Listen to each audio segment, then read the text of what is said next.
On this episode of the Get Fed podcast, join me as I have a conversation with Steve Taylor of Merited Wealth, and we discuss what is a mastermind, what you need to do if you're going to build one, and why and how so many people underestimate exactly what it takes. I'm JB, and I'll see you inside. I'm JB, master presenter, former Fortune 50 sales executive, and your guide for everything sales and productivity. I'm the doctor, Dr. Andre Caruso, a clinical psychologist and your resident expert in behavior, mindset, and wellness. We hope you're hungry.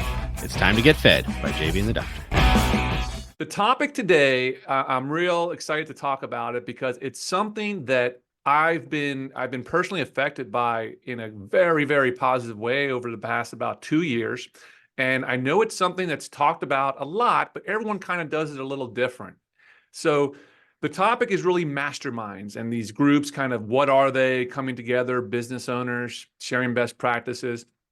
And I'm really excited to have a good friend of mine, Josh Blum, on the podcast. Josh, tell us a little bit about yourself and your company and how you guys work with these masterminds. Steve, first of all, thank you for having me on the podcast, man. Great to see you again, and really appreciate the opportunity. I'm co-founder and partner of a couple businesses, specifically on the mastermind side, Evolve and Thrive. And I ended up joining a joint venture in this business about a little under a year ago, although masterminds have been something that we've been involved with and working on building out for our other business for quite a long time. From my perspective, mastermind provides an opportunity for like-minded peers to benefit from the feedback and having a sounding board.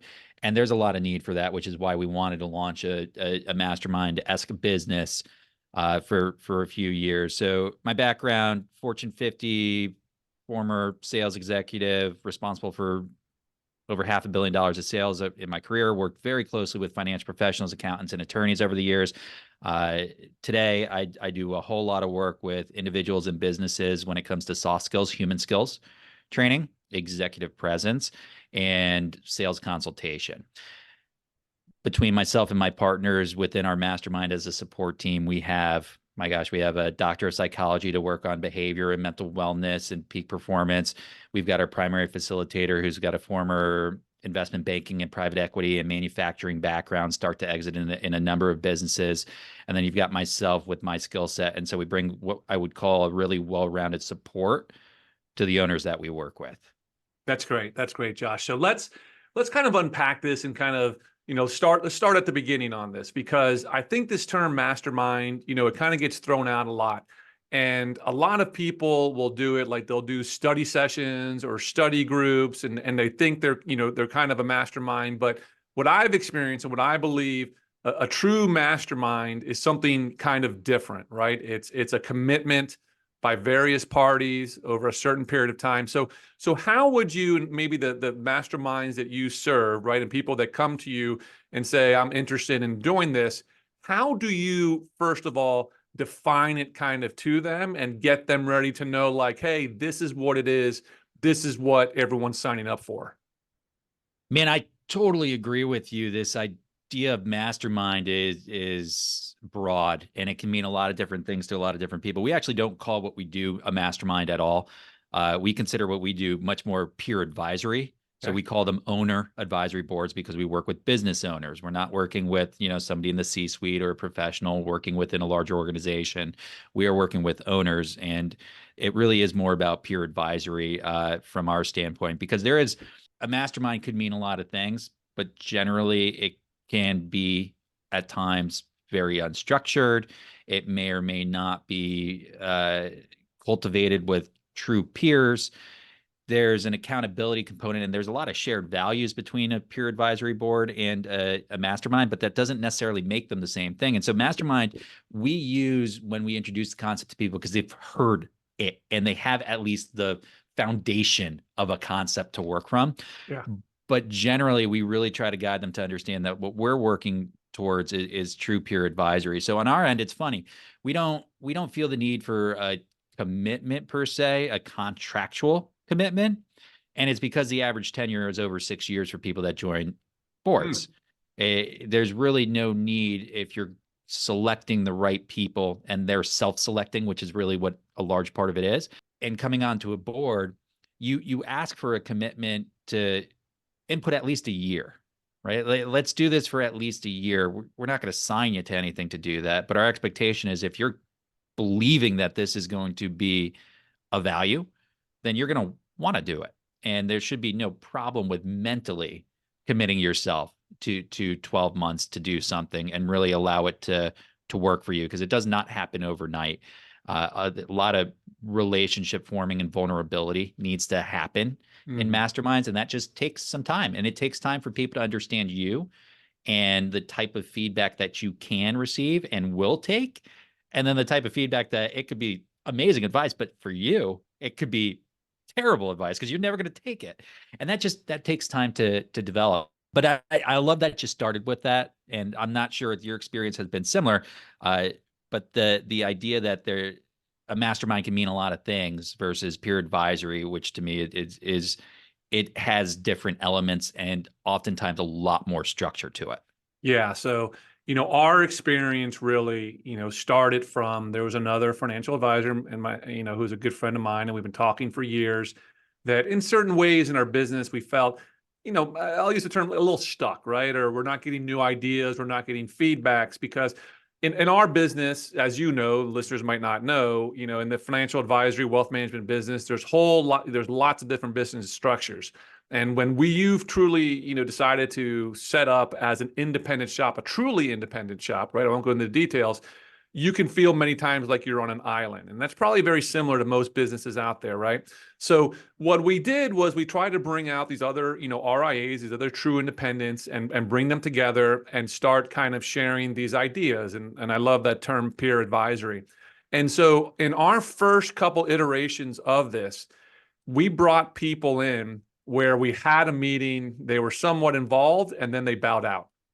Right. And that's how it goes. And then, we kept inviting more people. I'd say right now, officially, we're 3. We've been as big as 5. We want to be 8. Right. But like finding that right person has been really, really hard. So I guess, let me throw that to you, in a question, that when you're putting these groups together, there's one thing to say, hey, we're all in the same business, right? Or the same industry. And I don't think that's the best reason of why to come together as a mastermind or a peer advisory group. It's really kind of these shared values, these willingness to be vulnerable and stuff like that. So when you're going out, and for those that might want to do it on their own, like we did, and we learned the hard way, what's the keys in trying to find that proper group that you think, hey, this might be a good peer advisory group for me? I love a lot of what you said, and I can't address all of it, but Okay. we use some of the same language, man. This idea of you're being on an island, dealing with isolation and not having a sounding board to work through the decisions so you can make better decisions. I mean, that is a huge key element.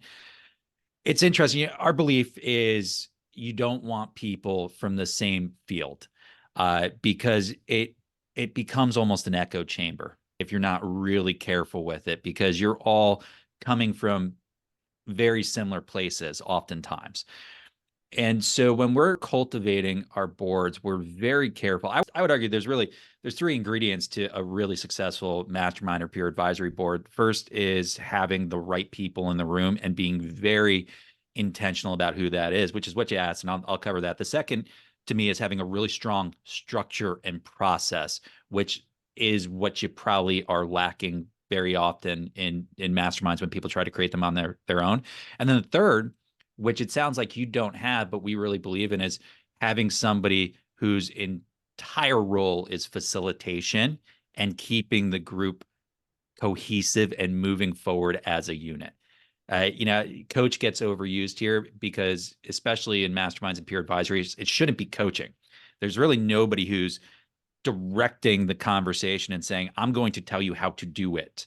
But it should be somebody who can keep everybody on track, make sure they're prepared, keep the buy-in, keep them engaged, and provide support after the fact. And so the people, the process, and then the facilitation are key to having a really strongly built out mastermind or peer advisory. When it comes to the people, it is all about mindset and values. You said it so well. You need to you need to be able to find people who are dealing with similar challenges and their businesses are in similar stages and ages. When we say common challenges, isolation, being an island, you already identified. Overwork is another very common one where they just keep getting drawn back into the day-to-day of the business. They can't step out. And then lastly is the blind spots, just the unknown unknowns, the things that somebody doesn't even know they don't know, that can really get addressed by having that very diverse perspective. So you want people who are facing those challenges. You want them to have similarities and commonality in the regards to the stage of the business, how mature is it, the age of the business, kind of where are they in their life as an owner, and the complexity of the business. That's the peer aspect to this. And then you need people that value feedback. And they also, whether or not it's the reason for joining or not, they like to provide value to others. You need people who want to receive and learn, and then you need people who want to give as well. And ideally, when you do cultivate a group of owners or professionals, however you're running this together, you're doing it in a way where you're taking people who have different strengths and are further ahead in different things, but further behind in other things. So you might have somebody who's really strong on the finance side, but really weak on marketing. And then you have somebody really strong on marketing, but maybe not as good as managing employees. And when you put them all in a room, now you have a really strong board that can truly help each other. That's so awesome, Josh. I mean, you've nailed it so much. I'll go to your last point first, the facilitator. We had someone kind of helping to facilitate us at the start, but then in time, it kind of became me, right? I was the most organized in setting it up. And that's why it's been tough. We're getting it back up and running again after a little bit of a lull because we're the business owners, right? Kind of putting that together and everything. So that's a great point. That's something absolutely at one point we acknowledged that we need it, and we need to start looking at that again to help that going about. I'll comment on the other thing you say, the similar stages and ages. I love that comment. It's got to be that way, right? We had one that was a lot younger than us in a totally different situation, and he didn't work out, and we get it, right? He was at a very different stage and everything there. And it's interesting, yours is coming from all kinds of different businesses, whereas we are all in the same business, right? And I think so. That's interesting, right? That's two different types there. And I've heard the term advisory board from people from different businesses. It makes me think, right? Would we benefit from having a financial advisor in that room with us?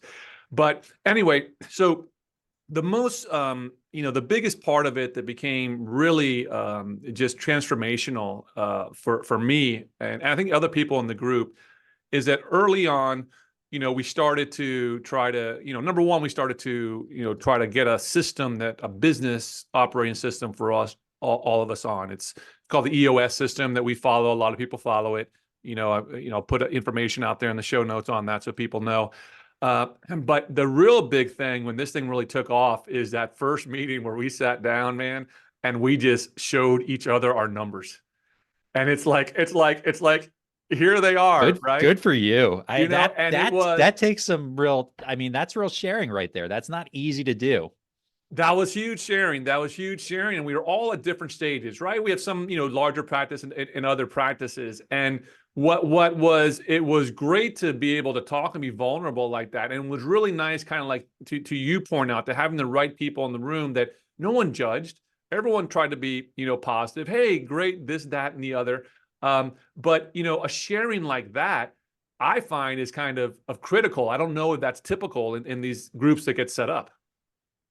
I don't think it is. And there's a lot of big name masterminds out there or peer advisor groups. And I feel as if there's some sacrifice of quality of the group results for building the groups, which I take just a real value problem with. I have a big stance against that, and my business partners do as well.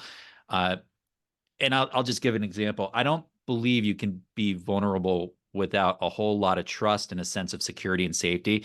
And that comes over time. It does not come when you have guests join a mastermind and come and go, which you talked about, some people coming and going. That really inhibits the people being vulnerable, because it's one thing for me to share with you if we have a shared commitment and I've learned to trust you and we've started to develop that relationship. It's a whole nother thing to have a stranger in the room and expect me to do the same thing. I'm just less likely to do it.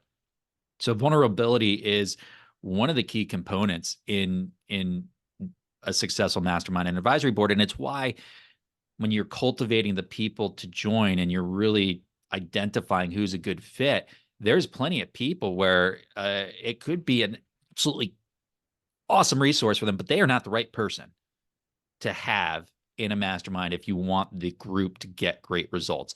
Either they're not listening, they're too action oriented, they'll drop everything for a phone call. They are unwilling to let their ego and push it aside and really listen. It is about having somebody who is coachable and is committed to a bigger vision of what they want their business to be. By the way, though, I love the tracking of the KPIs. EOS is a great one. Catapult, somebody just introduced me to recently. That's really nice. We have our own system that we built out, and we use this SOC compliant secure vault for business owners to be able to add in their financials. And then we have strategy sessions outside of the actual mastermind to really facilitate some of the bigger vision picture and make sure that people are aligned on a monthly and a weekly basis with what they want to achieve long-term in their business. And more often than not, a lot of our focus is ultimately on exit planning and succession planning. How do we put ourselves in a position where we're maximizing value? And how do we put ourselves in a position where we're removing dependency, which is a really big deal for business owners to be able to have the business operate successfully without you there day to day. If God forbid something health-wise happens to you and you can't be in the business doesn't screech to a halt. Most business owners are not set up that way. That means really setting up the C-suite, the management team, so on and so forth. But you need KPIs and you need some sort of structure to be able to really do all those things. Yeah, this is so great, man. So I'm gonna start picking your brain a little. Talk about what we're doing. You'll give feedback. You'll give best practices. So what we've done is we've tried to set it up for a couple times a year, 2 or 3 times a year, and we take 2 full days. Wow, We go nice. somewhere. That's great. We lock down. Right, we turn off the phones. We have like kind of 4 sessions, AM, PM, AM, PM, and kind of go through that. And to your point, it's the in between the sessions. It's been hard for us to keep up and different stuff because once again, it's me facilitating. If I get busy, right, you can't go through it. How do most of the groups look? That's kind of like how we've chosen to do it. It's worked. I mean, how do you see a lot of these groups work? So people kind of have an idea, the kind of commitment that if you're looking to do this, you're looking to do it right. How will that look? Yeah. What we've found, and my business partner has been doing this for 12 years. So this is not something new. It's a new joint venture under our brand, Evolve and Thrive, but the process behind it's been proven for over a decade. We found that monthly half days are generally the most that business owners are willing to invest in because it's a substantial pull away from what they're used to doing in their business. But we call it the 4% maximum. For the typical business owner, they're working 50+ hour weeks. If you're taking 4 hours out, you are, over the course of a month, you're only taking out 3 to 4% of your time at most in investing it to work on the business. However, monthly is probably not enough in the sense that you can't just have a monthly mastermind and expect people to really follow through on everything. So there's a few things that we do. Josh, is that in person or is that virtual? What have you Yeah. guys experienced through that? We don't have virtual today because we find that in person is more effective. We've had virtuals run in the past and you can do them, but they have limitations. The biggest probably being just Zoom fatigue. It's one thing to do 4 hours in person. It's a whole nother thing to do 4 hours like this. Most people will lose their attention and they're much more quickly distracted virtual because they have all their electronics in front of them, just like I'm sure you have your phone near you, maybe even another screen. I do for sure. That's easy to get distracted over time. So we limit our groups to no more than 10. to ensure that it's true peer advisory, and the vast majority of the time is spent with people sharing what is their biggest challenge or opportunity that they're working on. It might not seem like a lot when you break that down. You say 4 hours, 10 people, it's about 15 minutes per person. But when you're getting intensive feedback from a bunch of peers that really understand what you're going through, that's a lot. It's almost like drinking out of a fire hose. You don't generally need more. But in addition to what we do in the actual meetings, we have accountability partners that are set up. They switch every month, and then it's up to the accountability partners how often they meet and how frequently. But we require at least once in between the monthly get-togethers. And then the support side of this can't be really minimized. There's 3 of us available outside of the meetings to really address things that didn't come up, or to help people on their goals throughout the month, or to recognize when there's something more intensive that is needed. For example, an intensive strategy, or maybe you need to bring in a specialist for HR auditing or whatever it happens to be. That support is intrinsic to moving along people in between the meetings. And that's where the structure and the process to me really matter. Everybody that we work with works through a pretty in-depth advisory book. And this has a structure where it's, hey, you're not going into your first meeting in the dark. You know what your topic is. You've been coached on what that means. We make sure that it's appropriate for the vehicle of the mastermind, and it's not too broad or too narrow. You're tracking goals. You're setting up goals. You're talking about percent to goal. We're addressing mindset and how you're feeling in your work life. I'll use balance, but the stress management of running a business with everything else.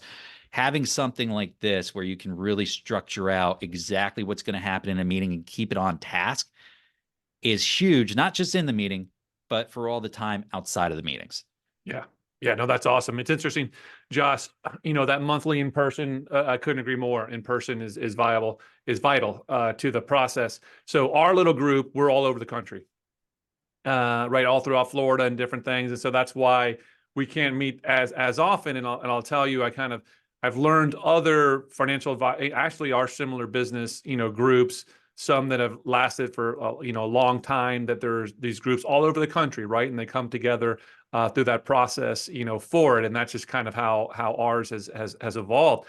Let me ask you then as well, the next important part, like one of the ones I'm just telling you about that I got some feedback, I learned how they do it. They did it for over 20 years. This group of the same people in the group do you think, right? Because maybe it's the same people over and over. Do ideas get stale? We talk about, right, bringing new people in or not, fresh blood, items like that.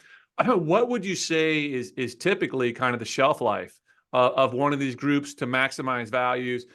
Do they ebb and flow? Is something like 20 years too long? I know you said your initial commitment of 1 year, and maybe your partner has been in it 12 years. Maybe they have groups that have been around for 12 years. What would you say kind of is kind of the sweet spot and the most valuable, like, kind of time frame there? And if you go longer, if you have one that goes longer versus one that goes shorter, maybe what are some of the characteristics of those that help that one go longer and remain valuable versus the shorter one? So it's interesting. I don't think you'd see somebody in a group for 20 years if they weren't getting incredible results out of it. Yeah. Let's just put that out there first. There's no way you're going to continue doing something as a business owner that requires you to travel, to take out a couple days. I mean, that's a big investment for a lot of people. It doesn't come cheap. Hotel, flight, time, being away from my family, being away from the business, whatever it happens to be. So there's a real investment going on, which means there's a big return happening if you're doing something long term. Our tenure that we've experienced in our platform is over 6 years. Okay. And most of the time when people leave, it's because they leave the geography or they exit their business. It is not because they stop seeing value in the platform.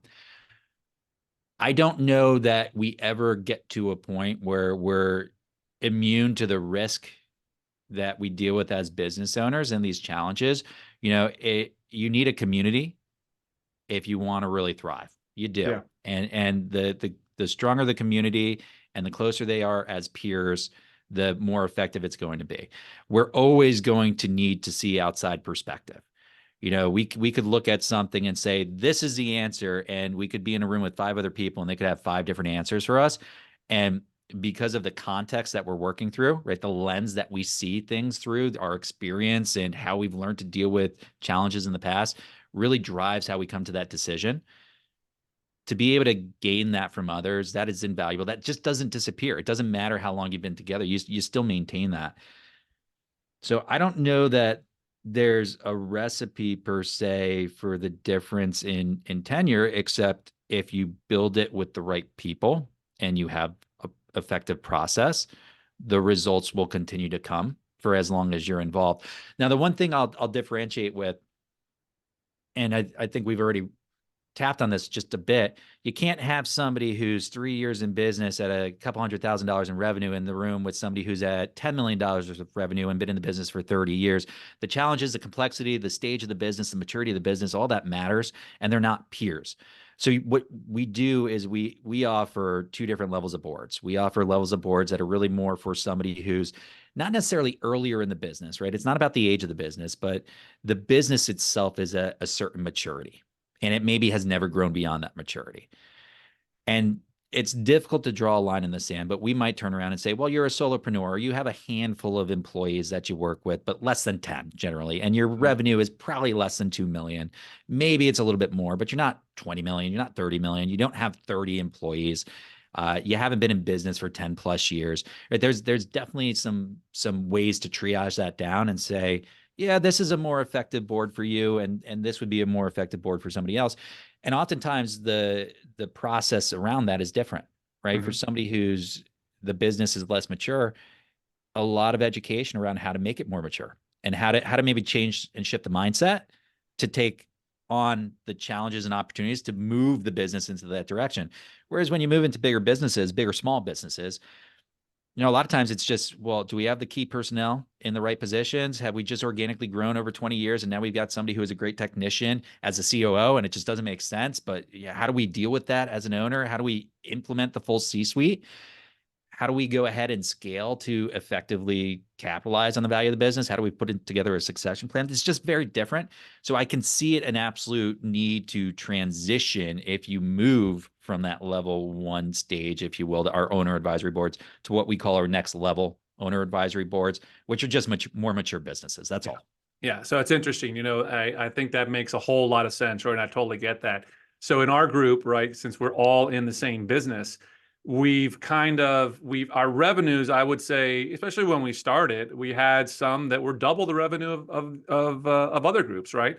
And even though they were very different, there were very similar factors because we were in the same business. Maybe the bigger group was dealing with a little more HR stuff than the smaller group, but the core items of being an independent firm, they were very similar. And now, as we've all grown, right, we've kind of seen it. The larger firm, as we've all grown to like where they were, we kind of see where they were, and that's been very valuable. But I found was really interesting is the largest, the biggest quote unquote highest revenue firm. That individual keeps asking, "Hey, I don't want to be the largest firm, right? I want to get someone a little larger than me than where we're going to, right?" So that's something we continually discuss. And bring them in. But then to your point, right? If we keep under that mentality between, let's say we go max out 10, between 1 and 10, how different are we, right? So that's kind of that's an interesting part to it. And we're hopefully going to bring in more seasoned firms like that, kind of and we view it as kind of like the growth, the trajectory in our business. And that's very common to hear from people who are exploring masterminds and owner advisory boards. Steve, you get people who are like, I want to be the smallest in the room. Well, of course you do, because all you want is feedback from everybody else so you can become bigger. I mean, I think that's pretty natural. The problem is if you're the smallest in the room, you're probably not able to add a tremendous amount of value if that is the benchmark, right? Mm-hmm. And that's where using revenue as a benchmark and a litmus test is a dangerous thing, because you could have twice the revenue as somebody else and you could suck at some things that they're really freaking good at. Yeah. And so, you know what? I want them in the room with me. I don't care that I'm twice the revenue at them. I need help getting better at this, or making decisions around this, or just knowing that, that stove is hot over there. And I would have never known that without that person in the room. I don't care that they're half the revenue that I am. It doesn't matter. But it is natural, and this circles back to you need to be able to put people in the room where there's various strengths and it's apparent. And when you do that, it's effective. So I would hazard a guess that who you just mentioned, whatever business that is, where they're the biggest in the room, if you brought in somebody that was smaller than them, but was a real strength in something that they're not great in, like, for example, oh, I come from a HR background and I know how to deal with 1,000 employees. That person would probably, it doesn't matter if their business was $100,000 in revenue in that sense, because they'd be like, oh my gosh, you have the keys and the answers that I need to be able to scale now that I'm at this stage. That to me is what's going to make the difference in a good group, is just having that, the broad strengths in different areas. No, you nailed it, and that's exactly his issue. But he admits it, and that's funny. So Josh, let's I really appreciate this. Has been really great. Let's tie this up a little bit here to say, so if someone's out there is listening and they're looking, hey, I've been thinking about a mastermind. I've been listening to Josh and Steve about doing this. I mean, what would be the first steps for them to go to try to put one together? Because, through my experience, what I did was I went and tried to find people that were similar to us. And we have our key connection on our side was we all use the same investment platform. And so we went out to them and we gave them a criteria. Hey, this is who we're looking for. And they brought people to the table for us. And that might not be as readily available to somebody else. So for someone that's looking to do it, right, it might be harder. Do they try to kind of find peers, or is their time better spent to go, kind of like a peer recruitment service to say, hey, how can we get this started? How can we get this going? In my experience, having gone into this joint venture less than a year ago, it's a full-time job putting together and finding real peers. Especially if you're looking for peers that are coming from a diverse perspective and different businesses, because it's one thing, you have an investment management platform and I'm involved with some associations where it's all people in the same industry. That's kind of a little easier. If we're all in the same industry, we all have something in common that we can connect through generally, whether it's the route you went or somewhere else. But it's really, really difficult to find the right people without being very intentional around it, or without being really established already. I mean, a really mature business and mature in your region and within your industry. So I would recommend knowing that there's plenty of masterminds out there. Probably get involved with something that's already out there, whether it's something you travel to, whether it's virtual, whether it's localized like what we do, and learn a little bit about the experience before you try to do it yourself. And you'll probably pick up quite a lot that you don't want to do, and quite a lot that you do want to do simply by experiencing it before you try to do it yourself. That's the best advice I could possibly give. That's great advice, man. And I'm so freaking stubborn. I always do it the hard way and learn it myself and go through all that. That's kind of how I learn. I enjoy it. I don't mind making mistakes, because that's a learning experience. Okay, check that off. I don't have to think about that again. But Josh, man, listen, this has been really, really great. For any of those people out there listening, we're going to put all your information as we post this everywhere and stuff like that to reach out to you guys. And as I always say, for anyone that's, if they've stayed with us this long to the end of the podcast, hey, reach out. Let me know if you have any questions about anything we talked about today. If you have ideas for other items, let me know. And we really, wonderful. We'd like to feature those. We could feature you on this podcast. Yeah, I appreciate you, man. I love the conversation. Thank you for having me, Steve. And absolute pleasure. I love chatting with Steve. I've known him for a long time. If you couldn't tell, I've got really strong beliefs on what exactly an owner advisory board should be, how it differs from a mastermind, and why doing this yourself just requires much more bandwidth and capacity than most of us are ever going to be willing to commit to. The reality is, it is a full-time job to cultivate the right people to find on a board, synchronize, set up a structure, build a process, and provide accountability and support in a way that's going to drive the very best results. It takes a full-time job of one or more people in order to be able to do this. And quite honestly, there's no way an individual business owner is going to be able to do all of this themselves to achieve the very greatest results. And it's not to say, as a business owner, that you can't build out a tremendous mastermind. It's simply to say, if you want the best results, you're better served by a proven process and a team that can handle the build out and can put in the hours to get the right butts in the room, doing the right things, the right times, if you want the best experience. I'm JB. Thanks for joining us. If you haven't already, give us a like, a subscribe, a follow. We love you, and we do this for you. And we want to keep putting out fantastic content for everybody listening and watching. I'm out.